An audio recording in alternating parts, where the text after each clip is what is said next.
Dan kembali lagi bersama kami Gibran Day. Kali ini kita masih membahas terkait penangkapan Hasto yang kini resmi menjadi tersangka.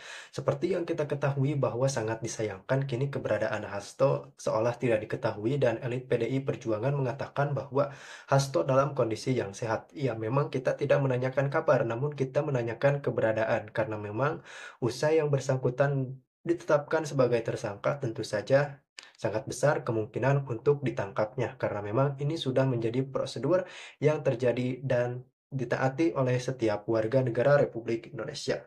Komisi Pemberantasan Korupsi Indonesia (KPK) menetapkan Sekjen PDI Perjuangan Hasto Kristianto dalam beberapa kasus yang memang ini erat kaitannya dengan kasus Harun Masiku. Dan memang pemirsa, penetapan Hasto sebagai tersangka ini tidak terjadi tiba-tiba atau bahkan ada yang mengaitkannya dengan pemecatan Pak Jokowi dan keluarga serta di dalamnya ada Gibran, kemudian Mas Bobi dan Kaisang. Tidak begitu teman-teman. Jadi, pemecatan Jokowi dan penetapan tersangka dari Hasto Kristianto adalah dua peristiwa yang memiliki latar belakang yang berbeda. Dalam penetapan tersangka Hasto ini, KPK telah mengumpulkan beberapa bukti dan memang KPK pun memenuhi syarat serta prosedur untuk menetapkan yang bersangkutan sebagai tersangka. Salah satunya adalah terkait tahapan penyidikan karena memang saudara Hasto ini sudah melalui beberapa tahap penyidikan dari beliau masih berstatus saksi dalam kasus ini. Dan memang pada saat ini KPK menetapkan Hasto sebagai tersangka jadi bukan tanpa alasan.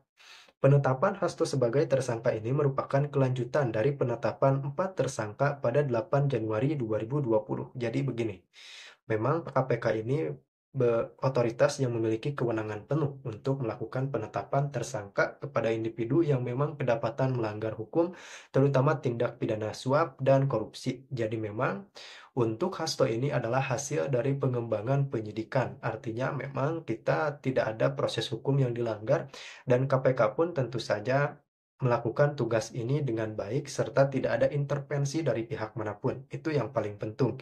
Jadi, tidak ada intervensi ataupun hal lainnya, atau yang menyebut ada isu politis sama sekali tidak ada, karena memang dari situasi politik yang ada di Indonesia pada saat ini berbeda latar belakang dengan penetapan Hasto Kristianto.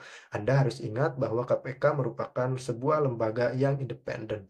Kala itu Komisi Antri Rasuah menetapkan Harun Masiku dan Saiful Bahri selaku pemberi suap serta Wahyu Setiawan dan Agustiani sebagai penerima suap.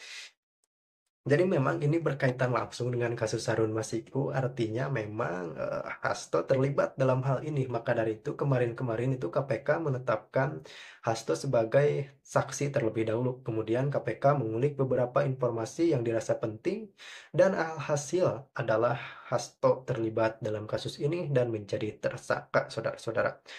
Dan Anda harus tahu ini. Penyidik menemukan bukti keterlibatan saudara HK dalam kurung Hasto Kristianto selaku Sekjen PDI Perjuangan dan saudara DTI selaku seorang kepercayaan HK dalam perkara yang dimaksud. Jadi memang Pak Hasto ini adalah sekjen partai. Tentu saja seorang sekjen memiliki orang-orang kepercayaan atau dalam istilah kitanya adalah ajudan. Dan ya, ajudannya juga kena karena memang terlibat dalam kasus ini.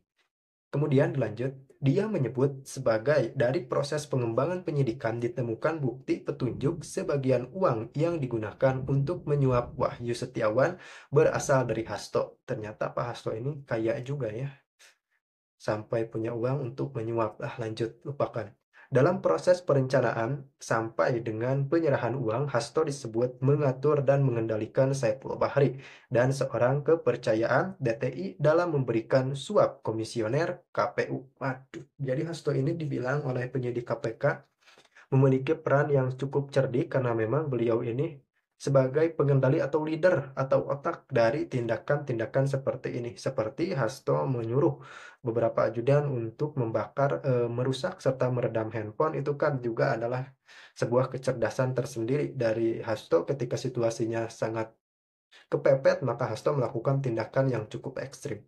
Usai ditetapkan sebagai tersangka, kini Hasto dicegah untuk berpergian ke luar negeri. Dicegah untuk berpergian ke luar negeri selama 6 bulan.